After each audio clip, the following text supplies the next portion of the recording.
மாட்சிமை தங்கிய மலேசிய மாமன்னர் சுல்தான் இப்ராஹிம் ரஷ்யாவின் வாகன தொழில்நுட்பங்களை பார்வையிட மாஸ்கோவில் உள்ள மத்திய வாகன என்ஜின் அறிவியல் ஆராய்ச்சி நிறுவனம் நாமிக்கு அரசமுறை பயணம் மேற்கொண்டார்.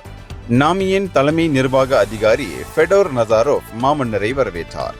இதனை அடுத்து ஃபெடோர் ஐரோப்பாவின் மிகப்பெரிய வாகன சோதனை மையங்களில் ஒன்றான நாமியின் வரலாறு, செயல்பாடுகள், மேலும் அவர்களின் ஆடம்பர ரக வாகனமான அவுருஸ் குறித்த தகவல்களை மாமன்னருக்கு விளக்கினார்.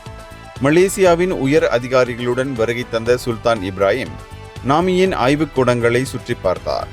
அதிகாரிகள் ஆய்வாளர்களுடன் கலந்துரையாடினார். அது மட்டுமின்றி அவுருஸ் காரை ஓட்டி பார்த்து அதன் மீது மிகுந்த ஆர்வம் காட்டினார். மாமன்னரின் இந்த பயணம் ரஷ்யாவின் வாகன உற்பத்தி, தொழில்நுட்ப வளர்ச்சி குறித்த மலேசியாவின் ஆர்வத்தை வெளிப்படுத்துவதாக அமைந்தது. இந்தியர்களின் இதய குரல் மக்களோசை.